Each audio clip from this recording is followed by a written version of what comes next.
নিচে মাইক্রোফোন। প্রথম প্রশ্নটা আমি যদি অ্যাড্রেস করি, স্বতন্ত্র থেকে এসেছি, বেশি কষ্ট করতে হয়নি, আমার মনে হয় ভুল একটা প্রশ্ন। আমার মনে হয় স্বতন্ত্র থেকে এসেছি দেখে আমার বেশি কষ্ট করতে হয়েছে, কারণ যখন ডাকসু চলছিল, ডাকসু সেই সময়টাতে আমার ফাইনাল পরীক্ষা চলছিল, এবং আমি যেহেতু স্বতন্ত্র, আমার ওই লোকবল ছিল না, আমার সেই প্যানেলটা ছিল না যারা আমার হয়ে প্রচারণা করে দেবে। তো আমার গুটি কয় কিছু শুভাকাঙ্ক্ষী ছিলেন, তারা হয়তো অনলাইনে কিছু পোস্ট করেছেন, এবং আমি শেষ মুহূর্তে গিয়ে হয়তো 2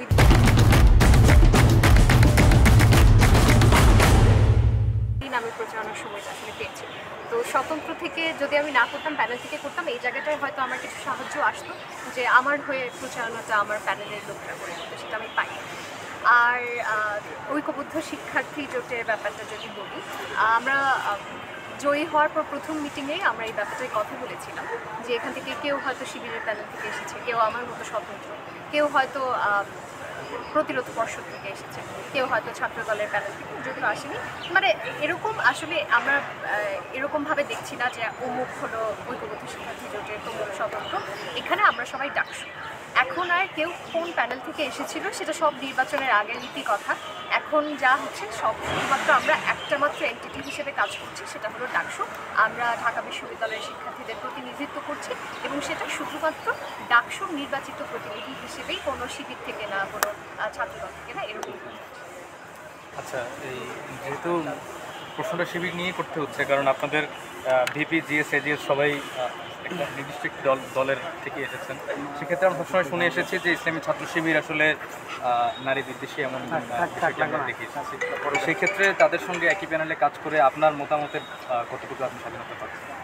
আমার মতামতের স্বাধীনতা আসলে পাচ্ছি। আমি আপনার মতন আসলে সত্যি কথা যদি বলি, আমিও শুনেছিলাম যে শিবির নারী বিদ্বেষী, সে হিজাব করতে হবে। আমাকে একজন আমার কল দিয়ে আমার খুব কাছের আত্মীয় বলছিলেন যে শিবির যেহেতু ক্ষমতায় গেছে, এখন তো সবার নাকি ম্যান্ডেটরি হিজাব করতে হবে।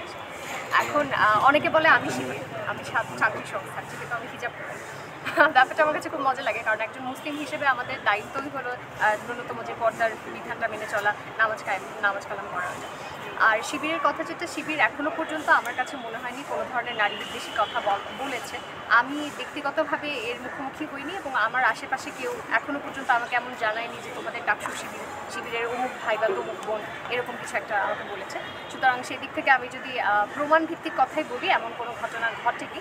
আর পোশাকের স্বাধীনতার ব্যাপারটা যদি বলি, শিবির কোনো রকম বিধান এখানে চালু করেনি যে নারীদেরকে এই ধরনের পোশাক করতে হবে, পুরুষদেরকে এই ধরনের পোশাক করতে হবে। আর আসলে সত্যি কথা বলতে কি, ডাকসু এখতিয়ারও রাখে না যে আমরা বলবো যে বিশ্ববিদ্যালয়ে এই ধরনের পোশাক পরে আসতে হবে। এটা পুরোপুরি প্রশাসনের ব্যাপার, এবং প্রশাসনকে আমরা চালাই না, আমরা শুধুমাত্র শিক্ষার্থীদেরকে প্রতিনিধিত্ব করছি। এবং শিক্ষার্থীদের প্রতিনিধিত্ব করতে গিয়ে আমাদের কাছে মনে হয়নি যে শিক্ষার্থীরা এমন কিছু চায় যে একটা ম্যান্ডেটরি একটা হিজাব করতে হবে বা এরকম পোশাক মেনে চলতে হবে। আর শিবিরও এ ধরনের কিছু করছে না। ঠিক আছে, থ্যাংক ইউ।